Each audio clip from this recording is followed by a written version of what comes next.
Hello everyone, welcome to another day of the speaking challenge.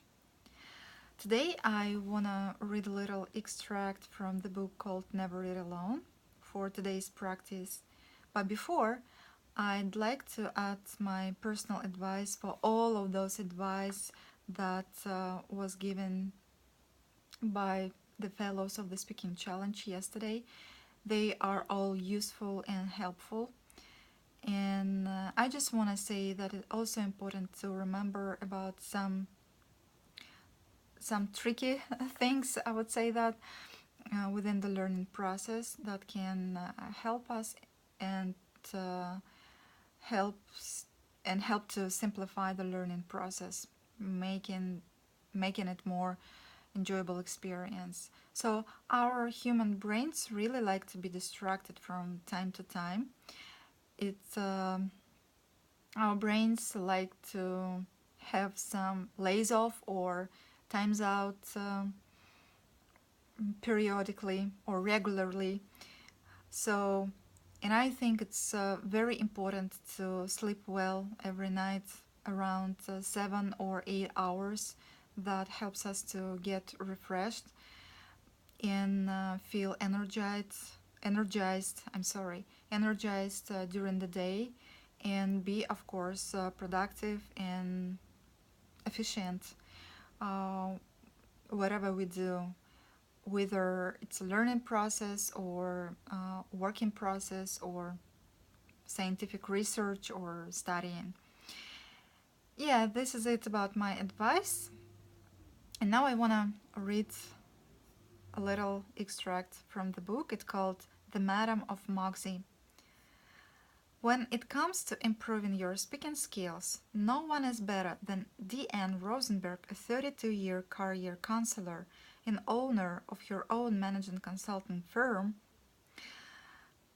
D.N. Rosenberg Incorporation, right?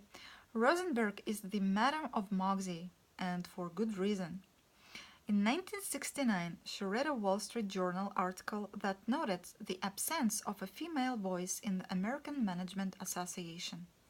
They were interviewing the president of the AMA, who was quoted as saying, "We haven't found a woman who can speak authoritatively in public about management," Rosenberg recalls.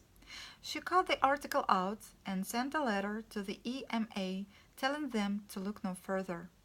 2 weeks went by and her letter went unanswered. "Well, that wouldn't do," she snaps. "I wrote another letter straight to the president, effectively telling them to put up or shut up." 2 days later, the president of the association called to say that they had scheduled her for a lecture. Deanne went on to become the first woman to speak on behalf of the AMA. The lesson from that fateful series of events remains with her.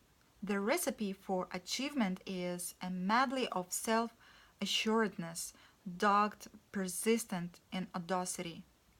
Encounters of the audacious kind, as Deanne learned, are what successful careers are built upon.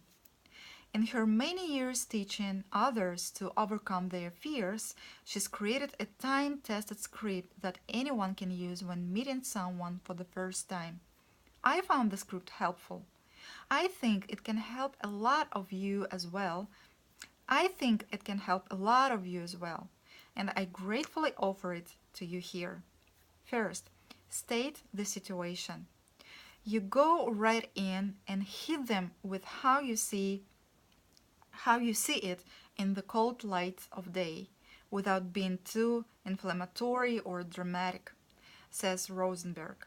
She made it clear to the AMA that A. Having no women speakers was wrong, and B. Hiring her would be a step in the right direction. It makes sense that before you can speak persuasively, that is, before you speak from a position of passion and personal knowledge, you need to know where you stand. Second, communicate your feelings. We downplay the influence of emotions in our day-to-day contacts, especially in the business world. We're told that vulnerability is a bad thing and we should be wary of revealing our feelings. But as we gain comfort using I feel with others, our encounters take on depth and sincerity.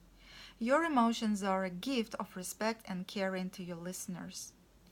Third, deliver the bottom line.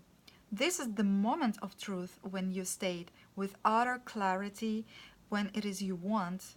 If you're going to put your neck on the line, you'd better know why. The truth is the fastest road to a solution, but be realistic. While I knew Phil Knight of Nike wasn't going to buy anything based on the 5-minute conversation on the bus at Davis, I did make sure to get his email and tell him that I'd like to follow up with him again sometime. Then I did so. Fourth, use an open ended question.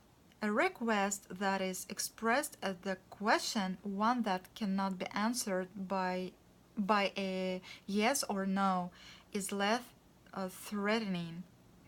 Threatening. How do you feel about this? How can we solve this problem? How can we no. How can we solve this problem? Can we can we meet up? Can we meet up again sometime soon?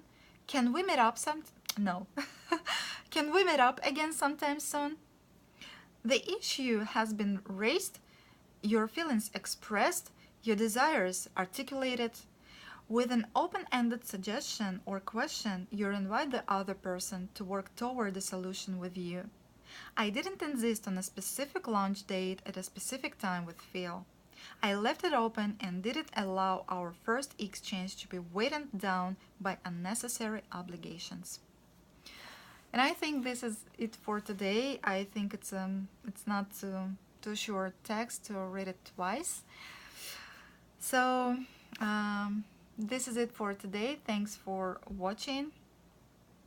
Have a nice morning, day, evening, or night, everyone. And see you tomorrow. Bye bye.